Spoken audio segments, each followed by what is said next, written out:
Hey guys, Angie Haddon here, and today we are talking about loan options. I'm doing a series on lots of different loan options and separating them off, but Grant has been amazing and he is willing to tell us all the ins and outs on all of the different loans that we're learning. So, introduce yourself for us, please. Hi there, everyone. My name is Grant Lee. I am with CMG Home Loans, Senior Loan Officer. Been in the business for about 3 years. Some cool facts about me is I like music a lot. I'm in a band and I DJ on the weekends. So aside from mortgage lending, those are some of my hobbies. That's awesome. Hopefully, all those people that are dancing their little booties off are buying houses from you. That's right. Yeah. Um, okay, so we're going to go through, and I have a little list here of conventional loan, FHA, USDA, 302K, VA, bank statement, DSCR, and asset depletion loans. So we're going to just kind of go through them one by one and hear what they are, and then maybe some myths behind them as well too, or like some stuff that people hear. I'm just going to start right off the bat with conventional loans. Everybody thinks you have to put 20% down. So tell us what a conventional loan is. Yep. And kind of what the parameters for that loan. Yeah, absolutely. So a conventional loan is mainly based on the conventional conforming loan limit. So there is a top line purchase price amount for the conventional loan, which is $806,000. Now that gets, it's gone up a lot. That gets adjusted every single year to account for inflation. And the biggest myth that I hear from people is, oh, I'm going to get a conventional loan. I need to put 20% down. Well, that is a false misconception. Okay. The fact of it is when it comes to buying an investment property, that's when you have to pay 20% down. But if you're buying a primary residence, it's only going to be 3% down if you're a first-time home buyer, or 10% down if you buy a second home. Okay. So you can do a conventional loan with as little as 3% down? That's right. So if you're a first-time home buyer and you're looking at houses on the market, if you want to get a 3% down payment, you can use a conventional loan. Okay. And it's funny because I think I just did a short clip video where I said it's as little as 5% down. So that's definitely helpful information as well. Yes, it is. All right. Awesome. So conventional loans checked off the box. FHA. I feel like FHA has a very bad stigma in the marketplace because people are so scared to accept an FHA loan. And I say people, listing agents. Listing agents don't want anything to do with FHA. And I understand that, but in this market that we are in, it is a loan that I feel like a lot of people need to take advantage of right now. I think so. The biggest benefit with FHA loans is just taking advantage of lower interest rates. I had a client right now. They're trying to determine whether they should go FHA or conventional with their home purchase. And they got a 1.5% lower interest rate just by going FHA. Okay. I think the biggest distinguishment between those two loans is based on what your credit score is, that's really going to determine whether you should go FHA or conventional. Okay. If you're the type of person that has higher than a 740 credit score, you're going to get a cheaper mortgage insurance with a conventional loan and a much lower rate. But if you're in the 600 range, or maybe in the 580 range, FHA is going to be a much better option because it's going to be a lot more affordable for you based on the interest rate. Okay. And you hit on the credit score. So what is the minimum credit score for an FHA loan? It's 580. It is 580. Yeah, so 580 is the minimum score. Now, you can have a 580. That doesn't necessarily mean you're going to get the best financing. Yes. When you get closer to like a 760, that's a perfect credit score. Okay. That's when you get the biggest benefit of using a mortgage. And something else to point out, if you're a first-time home buyer and you're getting an FHA loan, the real sweet spot is 640 because that gives you access to the first-time home buyer program and down payment assistance. So to give you an idea, in Pinellas County, you get $12,000 of down payment assistance as a first-time home buyer and about $30,000 in Hillsborough County. Okay. And when it comes time for July, we're going to have Hometown Heroes. They're going to give you up to 5% of the home's value as down payment assistance. So you can get up to $35,000 for your down payment and closing costs on your first home purchase with a 640 credit score going FHA or conventional. Okay. And that is something that people don't talk about enough. Like I just purchased a house last July and I went FHA because the rates were like in the 7s, and I think I got it in like the 6.25 rate. But I also did a first-time homebuyer program, and I take that back. I did a down payment assistance program. It was not first-time homebuyer because I had just sold a property. So some of these loans also you can get down payment assistance and not be a first-time home buyer. That's right. Correct. Okay. Yep. So I just, again, want to put the information out for the people that don't know, because you don't know what you don't know. Yeah. And with the FHA loan, it's 3.5% down payment. Yes. So pretty close to conventional. Yeah. And I always like to tell people, ask not, shall not. So we're always asking the seller for that 3.5% to try to get you no down payment. Of course, there's always closing fees. So I'm not saying you're going to come to closing with no money. I'm just saying the down payment could be financed by the lender or by the seller as well. Pretty close to it. Yeah.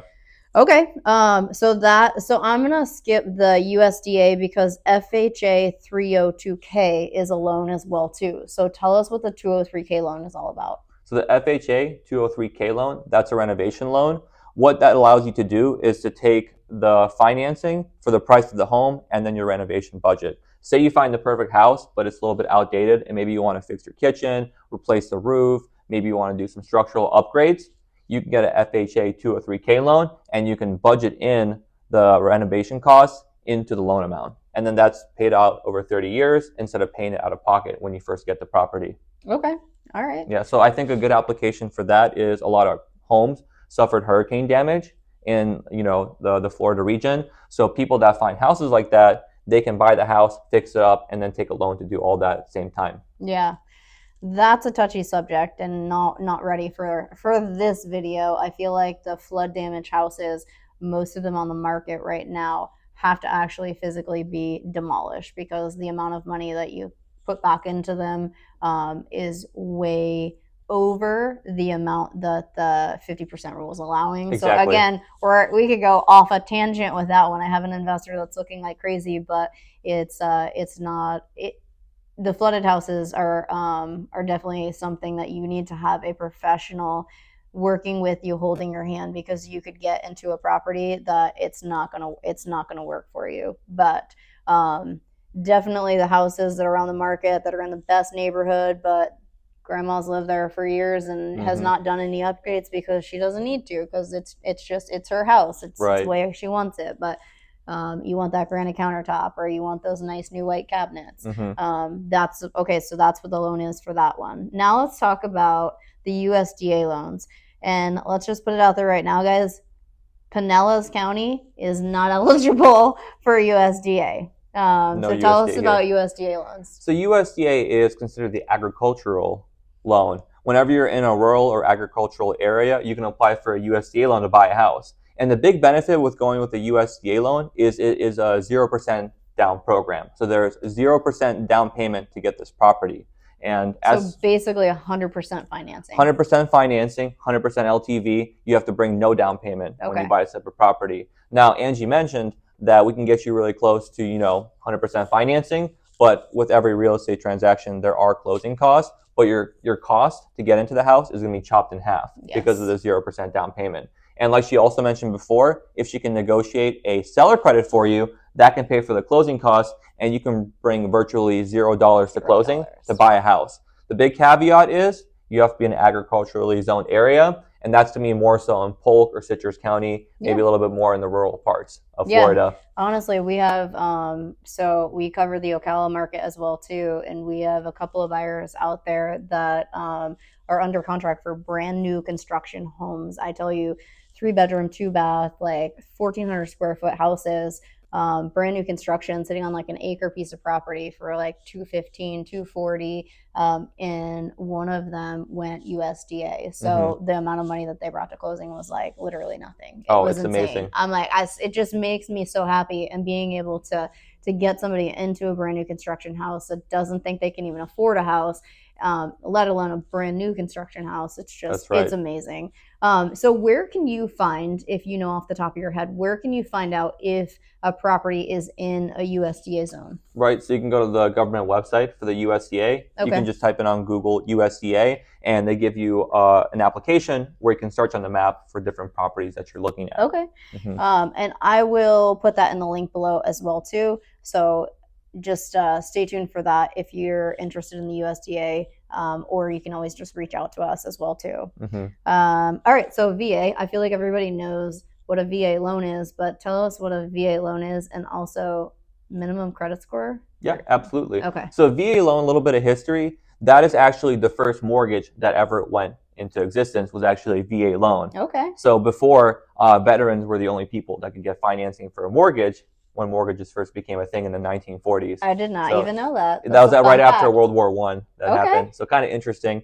But like I mentioned before, it's for people that have served time in the military, whether they're in active duty right now or they're retired honorably from the military. That is what makes you eligible to get the VA financing. Okay. Now, the biggest benefit for the VA loan is it is just like the USDA loan, 0% down payment and 100% financing. So these veterans are able to buy a house with zero money out of pocket. The other big benefit is there's no mortgage insurance. So you get to save maybe $100, $200, $300 a month. Yes. With no mortgage insurance. And another really good feature, if you are a disabled veteran with 100% disability, you also don't pay property taxes, yes. right? So no property taxes, no mortgage insurance, and no money down to get into a VA loan. And I think you were talking about the credit score requirement. Yes. 580. Okay. And a really cool feature about the VA loan is there is technically, no debt to income ratio. If they get approval from our underwriting system that they can have like a debt to income ratio of 100, sometimes you can still get approved. The typical limit for a debt to income ratio is 50%. So your monthly housing expense can only be 50% of your income. That goes out the window with a VA loan. So it's more flexibility, it's more leniency, and a lot more benefits if you are a veteran and you serve the country. Yeah, no, and thank you to everybody who has served for us. Look, this is great information. My little mind is going. You said that 100% disabled vet doesn't have to pay property taxes, but there is a bill that's about to go through, and or not about to go through, but it's in the works right now. It's in the works, and Yeah. I cannot wait because I will be doing more of these videos for homeowners because this will help us so much. Where it's going to eliminate property taxes for your homestead property. So if it is your homestead property, I sold a homestead property that I was paying, and the reason I wanted to sell is because our taxes were like $9,000 a year. Like, what can I do with $9,000 a year? A lot. My taxes on my little condo I just bought are $4,500 for the year. What could I do with that? I could do upgrades to my house. I could do a lot more. I could afford a lot more things. So eliminating property taxes, I think, is going to be a huge step for everybody in the state, and then also for the economy itself. It's just going to allow more money to be dumped back into the economy where it actually matters. I think so. That's a really important point to bring up because a lot of people, affordability is a big problem. Yes. So whether it's saving up for a down payment or if it's just making your monthly payment, having no property taxes, that reduces the monthly payment. Yeah. A lot more people then qualify for a house when they didn't before. And then on top of that, the 0% down payment, it eliminates, you having to save up so much money to get into a house. Yeah. So it's just promoting home ownership in the state of Florida. Oh, for sure. I always tell people, would you rather pay your own rent or somebody else's rent? That's right. Like earn a mortgage, not really rent, but if you're paying rent, you're paying somebody else's mortgage. So you might as well pay your own. So we're always trying to get home ownership. We're just trying to drive it out there. And it's not because we want to make money. It's because that's the American dream. Yeah.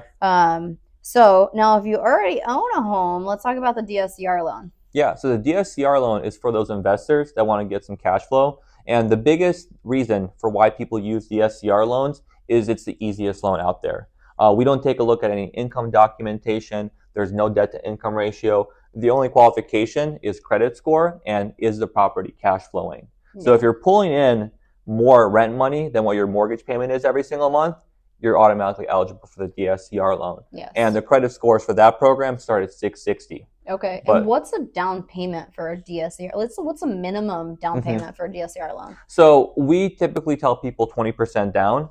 We can do 15% down, but the interest rate is so high, it kind of eliminates the cash flow. Okay. So it defeats the purpose of it. But with the 20% down, you get really good financing options for the DSCR product. Okay.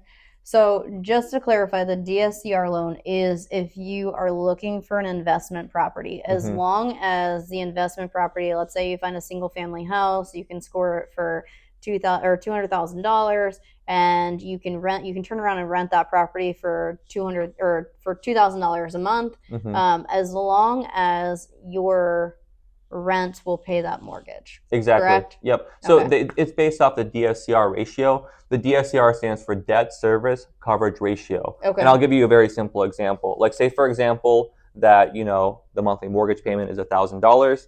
If your rent is $1,000, that's a 1-to-1 ratio. Okay. You take the rent and you divide it by the mortgage. Now, let's say, for example, your rent is $1,250, but the mortgage is $1,000. When you divide the rent by the mortgage, that gives you a 1.25 ratio. So that's even better. You'll get even better interest rates by having a stronger DSCR ratio and a stronger cash flow. Now, flip to the other side. If your DSCR ratio is like 0.75, like say your rent's only $750, but the mortgage is $1,000, you're losing $250, but you still qualify because that's the guidelines for the program. Okay. We can still go down a little bit below the actual like cash flow threshold. Okay. So, and people ask, why would I do that? Whenever rates go down in the future, you can refinance and you'll have more equity in the property, so it'll still keep cash flowing, and you'll have tenants paying down the principal on your mortgage, which is a big benefit of real estate investing. Having someone else pay your mortgage, make you the landlord. Yes, again, paying your landlord's mortgage. That's right. But this is why these options are out there, and this is where if you're a first-time investor or you're looking to get into investing, go talk to a lender or talk to an agent that can connect you with the right people, because there are so many loans out there. If you have the money to put down, again, it's 20%, little as 15%, but it doesn't make sense to do the 15% if your interest rate's going to be a little higher. Right. But you just got to talk to people and you got to know the right questions to ask. So that's why, again, we're doing these videos. All right, so last loan that we're going to talk about is the asset depletion loan. Tell us about that one. Yeah, absolutely. So the biggest, gauge for mortgages is 3 different factors. It's your credit score, it's your debt to income ratio, and also how much cash you have to play with.